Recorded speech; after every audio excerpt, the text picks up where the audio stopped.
Affair Episode 2. Let's talk about it.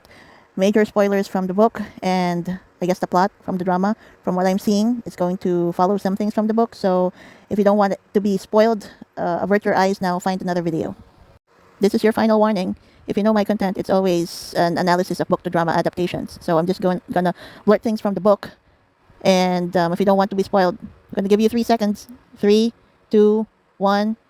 Okay, let's go into the plot twist because that's what I'm really interested in how they are presenting a lot of hints or a lot of insinuation as to what the plot twist is going to be. So if you've read the book like me, you know that the last, I guess the final boss, of course, will be Dr. Wanviva's mom, but her, I guess her laser sword, like her final weapon, is the bomb that she will drop. That it's possible that they are sisters or at least half sisters because she had an affair with Pleng's dad. And it was hinted in the first episode already in an added scene that was not in the book that they are Gemini, that they are lovers that shouldn't be lovers because they're actually siblings. That was not in the book, so it was definitely added there just to shorten the plot because they only have 8 episodes just to shorten the storytelling and to already give new audiences that have no idea about the story of Affair that the first affair is actually the one that we did not see, the affair between Wanviva's mom and Pleng's dad. So in the second episode, when they were in the car, when they were going to go for groceries, there was Wanviva's mom sitting at the back. Just a little something about that particular scene.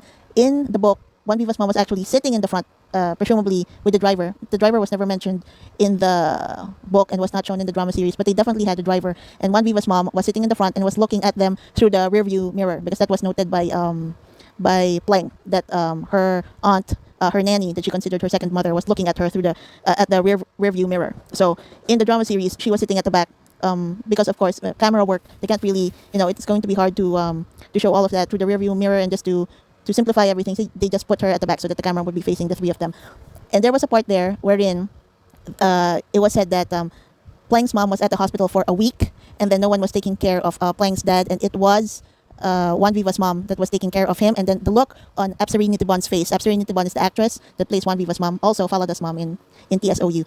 Apsari Nitibon's face showed that a kind of guilt and apprehension, and you just know, and based on the whole vibe of that scene, that there was something that happened between them, between Wanviva's mom and Pleng's dad. So I appreciate that scene because we don't have the luxury of time when it comes to the book, because the book of course was written, and you can read it at your own pace. It was the writer's discretion on how to unfold the mysteries of the story, the background of the story. But in the drama series, we are pressed for time, so we only have 8 episodes. So they have to start hinting things in the plot so that it's not too confusing. So if you're not obtuse, if you're not really if you're the type of person that at least pays attention or at least gets the vibe of a scene, you already have an inkling that there is something between or going on in the background when it comes to that household, and that there is something hidden between Pleng and Wanviva that they don't know yet, that Wanviva's mom knows.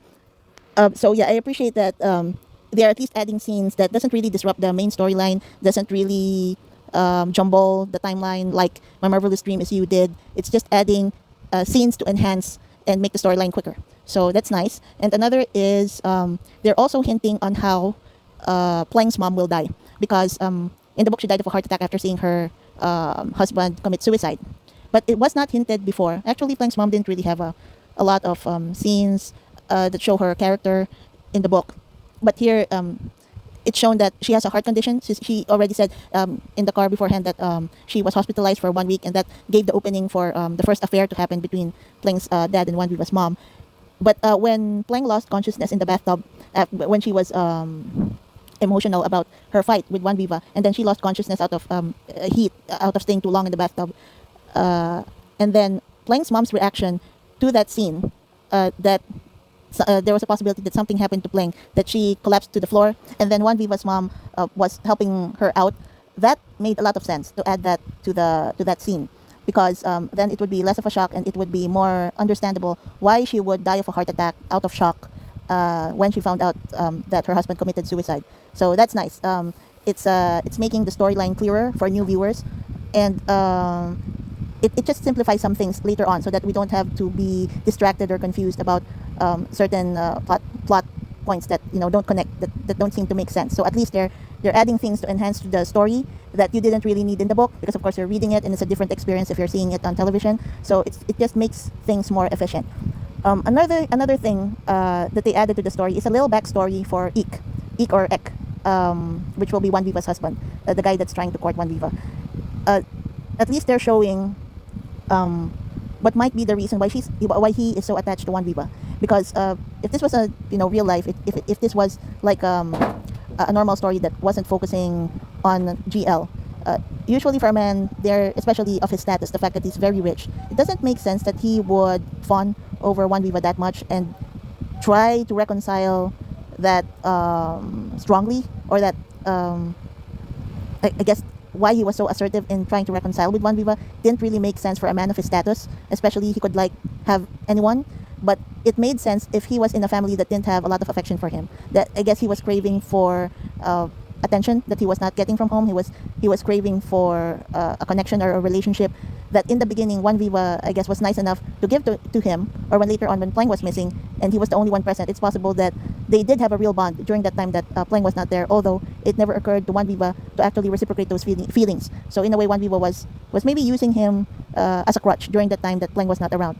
So what I appreciated about what they did in the adaptation is that they are making Eek's character more well-rounded, and unfortunately it's making him more sympathetic.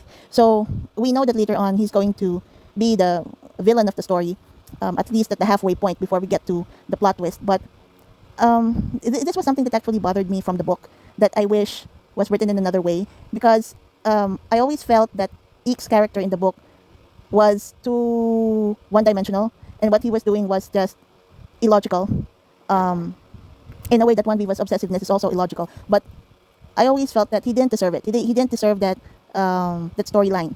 That there should at least be some more sympathy for him, because he actually was really in love with One Viva, and he did not know from the start, when they were still in high school, that there was something in between One Viva and Pleng. I mean, he probably was already getting an inkling that for One Viva, Pleng was always the priority, but it didn't occur to him that they would ever become romantically involved. So I always felt that in the book it would be more satisfying for me, or it would make more sense, if Pleng's boyfriend, the one that she was breaking up with when she had the flu, who was always visiting her apartment, it would make sense that he would be the psycho of the story, that he would be the one that was so obsessed with getting back with Pleng that he would stalk her, have the gun, and confront them in One Viva's apartment. I felt that Eek's character could have been some kind of obstacle in a way, but to do that violent act, I felt that it was a bit of an injustice to him, because although he cheated in the end, I mean, after years of not having real affection from One Viva, and he did force One Viva the second time that they were together intimately, but that happened after years of not receiving affection from One Viva. So he was looking for affection from someone else. That's why he cheated, because truthfully he never had her, because he was already in her mind in a relationship with Pleng. But that violent act itself, I felt that it would be more in character, or it would be more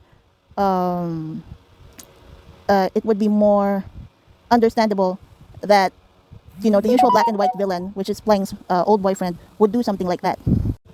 Even One Viva said that his bark is worse than his bite. So I just felt that he was sincere from the beginning in trying to court One Viva. Pleng encouraged him to court One Viva, and then when Pleng was gone, he was the one that was there for One Viva. So I just wish that there was more empathy for him in the storyline, that that wasn't the ending for him, because he was too pathetic of a character when he sincerely supported One Viva all throughout the time that Pleng was not there.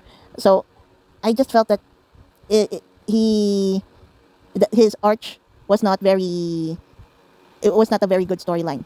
So, and now they're giving him more backstory in the drama series. So I'm hoping that they would tweak that scene in such a way that there was more understanding for him, and that maybe when One Viva visits him later to finalize their divorce, I think she visited him at the hospital to finalize their divorce papers, that they would flesh out that scene more, that they would give more of a closure for him, because that really didn't happen in the book. Like in the end, he still loved One Viva and still wanted to be with her, even though his storyline is effectively closed. So I just felt that the way they ended his story was a little too open, and it was an injustice to him because he didn't really deserve that. At least that's what I felt.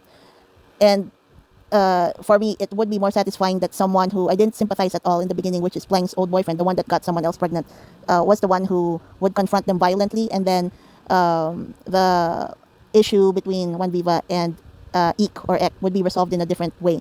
Anyway, we can't change the novel anymore. That was already written. But I'm hoping in the drama series they make a more positive change for him in the end, or give him a more positive ending in the end. But yeah, what I really like about this adaptation is it's keeping in line with the story. I mean, I don't really have anything to say about the acting ability of Lookmhee and Sonya, of Miss Apsari, and the actors that are playing Pleng's parents, and Eeek, and even that guy that, what was his name? The guy that gave Pleng the, I think, laser disc for City of Angels. That guy, all of them are great actors and actresses, and their acting is sufficient, and you can see that they've acted before, and whatever workshop they're doing it is working well. So everything feels natural and not really awkward. So I really have nothing to say about the acting ability of the cast, and the set, I'm not really familiar with cinematography and everything else, but it looked very high quality to me. So I really have nothing to say about that. I'm more interested in the differences between the book and the drama, and how I appreciate how the screenwriters are adapting it from the book. So again, I'm happy that they're keeping with the storyline and not being very experimental with like the timeline, or experimental with adding characters that don't make sense, or making changes to the character, or to characters that don't make sense. They're just in the straight and narrow, just following the novel as closely as they could, and taking dialogue directly from the novel, but also adding things to make the plot more efficient and to make understanding for the viewers more clearer. So they're adding clarity to the story, and I find that really great. But I just wish that they didn't hint so heavily on the plot twist, because I'm pretty sure that most of the audience by now has picked up that they're half sisters, unless you're really obtuse and you don't really, are not picking the very heavy hints from episode 1 and 2. So I just wish that new viewers would have the same shock as I did when it came out in the book, because of course the climax, I thought the climax was when Eeek went to the apartment and confronted them with a gun. But it's like after that shock, here's another more seismic shock from the first one, that they could actually be related, that they could actually be half sisters. So I just wish that new audience members would have that same reaction as I did when I read it in the book. But they're hinting it so heavily in episode 1 and 2, like it already came out of Juan Viva's mouth that Gemini are like brothers and they can't be lovers, and I can't see how you could miss that very huge foreshadowing of what would be the final twist in the story of Affair. But overall, I'm happy with how the story is going, and I look forward to next Friday. So I'll post my review of episode 3 when it comes out. And again, it's going to be a book to drama adaptation comparison. So see you then.